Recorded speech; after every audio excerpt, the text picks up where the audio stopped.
L'histoire, naturellement, celle à partir de quoi j'ai travaillé, c'est d'abord les tracts. C'était ce qui était important de mettre en avant. C'est pour ça qu'en fait, dans l'exposition, c'est les premiers éléments qu'on va découvrir. Ça se prolonge naturellement après avec Doisneau et d'autres apports que j'ai voulu proposer dans l'exposition.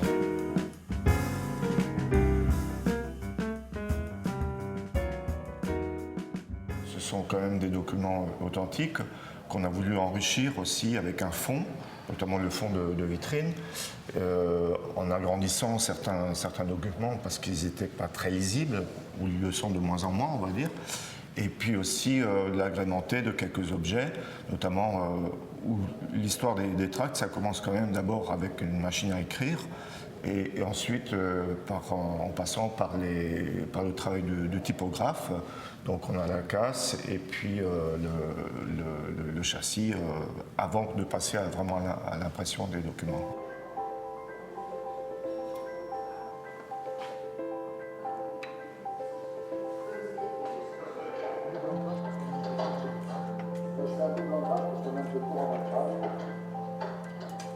Si on veut faire des travaux de ce genre avec pas mal de textes, qui a un peu d'allure, souvent c'était des imprimeurs typographes qui étaient un peu dans ce genre d'activité, donc ils voyaient d'un mauvais œil aussi le fait de faire un imprimé qui n'était pas tout à fait dans les clous.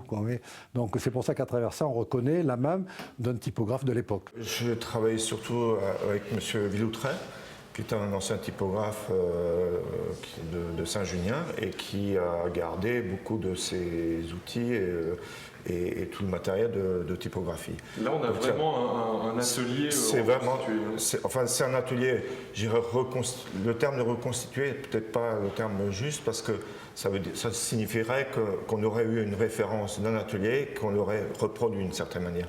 En fait, c'est plutôt l'esprit dans lequel on peut s'imaginer ce que représentaient les ateliers clandestins. Parce que ça pouvait être à la fois quelqu'un qui cachait sa Ronéo dans un clapier, mais ça pouvait aussi être dans une bergerie ou dans une menuiserie, soit même quelquefois dans une imprimerie qui était connue par tout le monde, donc qui travaillait peut-être bien pour le régime en place et que pendant la nuit, quelques imprimeurs tiraient leurs tracts sur les mêmes machines qui servaient quelquefois à produire des documents officiels.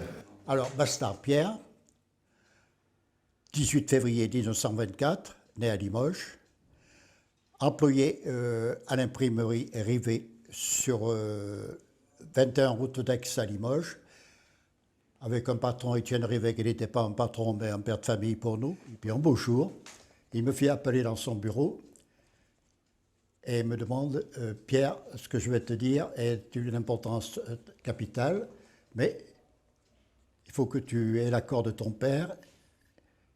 J'ai besoin de toi pour un travail tout à fait spécial. L'imprimerie s'est mise au service de la fabrication clandestine des tracts et des journaux. Nous avons mis l'imprimerie Rivet, l'imprimerie au service de la résistance. J'ai besoin de toi. » J'étais à la fin de la 3e année de mon apprentissage, j'avais 17 ans. Et Étienne Rivet me confia alors à ce moment-là, voilà, tu œuvreras au point de vue de la fabrication et de la distribution.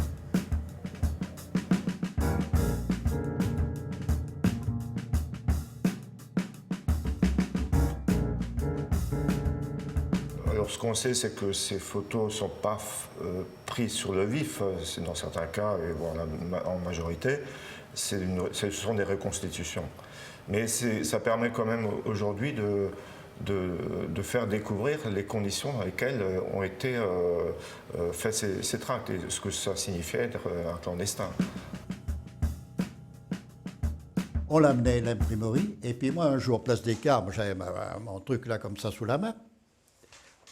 Je tombe sur un barrage formidable de la milice, et puis il y a la Gestapo là, qui était sur la place des Carmes. Oui. Ah, pour l'école normale, c'est ça, hein.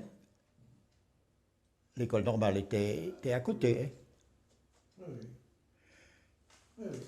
Puisque là, il soupçonnait qu'il y avait des clandestins dans cette école, tu vois.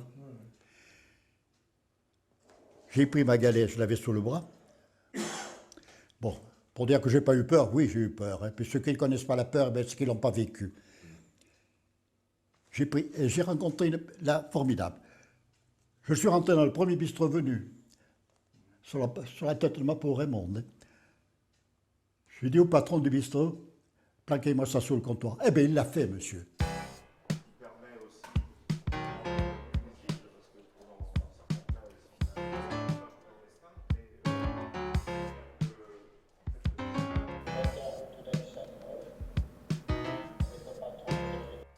La difficulté, c'est de se dire, oui, on va forcément donner une certaine représentation. C'est une interprétation qu'on fait.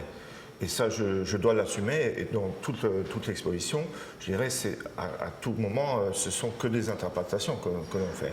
Donc c'est une certaine lecture de l'histoire qu'on fait. Et donc on prend une responsabilité à cet égard.